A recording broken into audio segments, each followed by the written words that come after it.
बोले रामायण मैया की जय, बोले हनुमान जी महाराज की जय, बोले राम राजा सरकार की जय। विविध भांति हो यह पहो नाई, प्रिय न काहे अस सासुर माई। तब तब राम लखनहि निहारा, हो यह सब परलोक सुखारा। तब उनकी अनेक भांति से पहनाई होगी, ऐसी ससुराल किसको प्यारी नहीं लगती। तब श्री राम जी और लक्ष्मण जी को देखकर सब प्रवासी लोग सुखी हुआ करेंगे।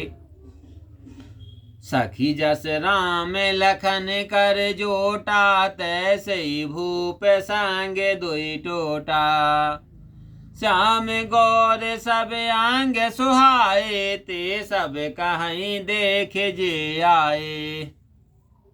हे सखी, जैसी श्री राम लक्ष्मण जी की जोड़ी है, ऐसे ही दो कुमार राजा के साथ हैं। सांवले और गोरे सब अंग सुहावने हैं, यही सब कहते हैं जो इन्हें देख आए हैं। कहा एक में आज निहारे, जनु बिरांचन जे हाथ समारे। भरत राम ही की अनुहारी, सहसा लख न सकह नर नारी। एक सखी कहने लगी कि मैंने आज ही देखे हैं, इतने सुंदर है मानो ब्रह्मा ने अपने हाथों से बनाए हों। भरत और राम जी की मूर्ति एक सी मिलती है, ना नारी इन्हें सहसा पहचान नहीं सकते हैं। लखन सतु सूदन यक रूपा, नख सकते सब आंग अनूपा।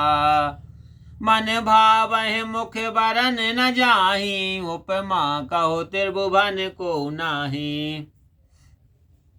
लक्ष्मण जी और शत्रुघ्न का एक सा रूप है, नख से चोटी तक अंग उपमा रहित हैं। मन में तो भले ही लगते हैं, परंतु मुख से कहे नहीं जाते।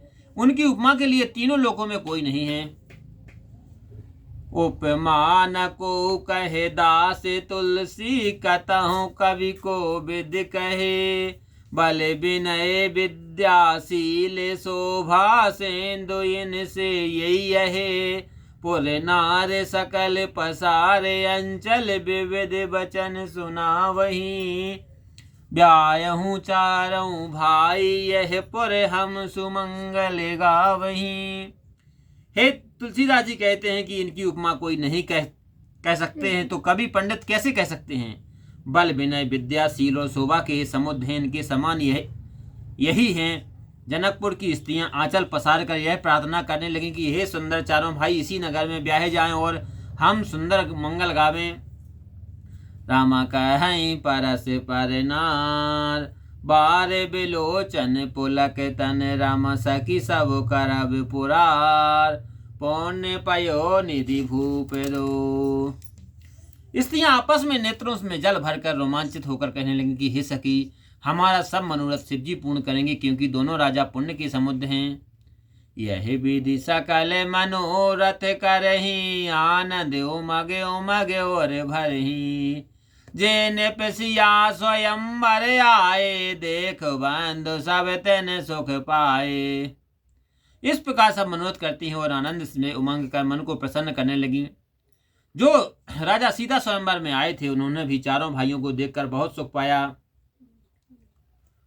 कहत राम जस विशद विशाला, निज निज भवन गए महिपाला। गए बीत कछु दिन यह भांति, प्रामोदित पुर जन सकल बराती।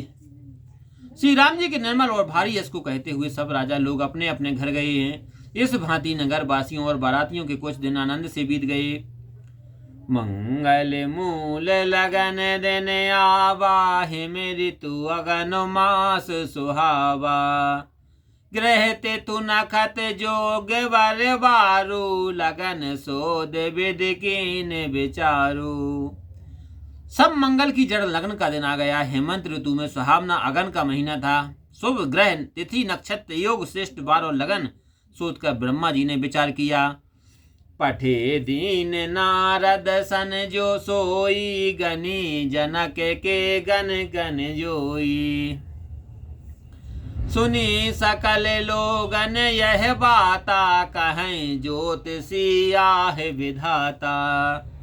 नारद जी के हाथ वह लगन पत्र का भेद दी। जनक जी के ज्योतिषियों ने भी वही लगन विचार रखी थी जब सब लोगों ने यह बात सुनी तो कहने लगे कि ज्योतिषी तो दूसरे भगवत विधाता हैं।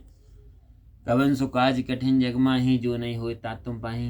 धैनु धुरी बेला विमल, सकल सुमंगल मूल। और विपन कहूँ विदेह सन, जान सगुन अनुकूल। लखन सिया रामचंद्र शंकर हरिओम। सब सुमंगलों की मूल गोधूल बेला आ गई और अनुकूल सगुन होने लगे। तब ब्रह्मा जी ने राजा जनक से कहा, उपरोहित हैं कहूँ नर नाहा, अब विलम्ब कर कारण का। सतानंद तब सचिव बुलाए, मंगल सकल साज सब ल्याए। राजा जनक ने पुरोहित सतानंद जी से कहा कि अब विलम्ब करने का क्या कारण है। सतानंद जी ने मंत्रियों को बुलाया और वे सब मंगल का सामान सजा कर ले आए।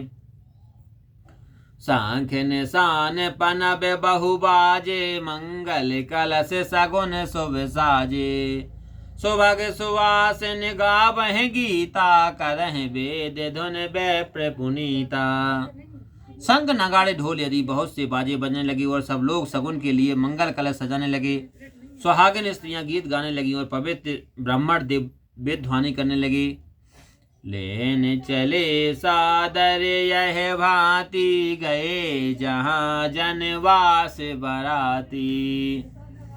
कौशलपति कर देख समाजू, अति लघु लागे तिनहि सुर राजू। इस भांति आदत से बारात को लेने चले और जनवासी में जहाँ बाराती थे वहां गए। राजा दशरथ का समाज देखकर उनको इंद्र का राज्य भी तुच्छ लगा। भयऊ समय अब धारय पाऊँ, यह सुन परा निशान गाऊ। गुरह पूछ कर कुल विधि राजा, चले संग मुनि साधु समाजा।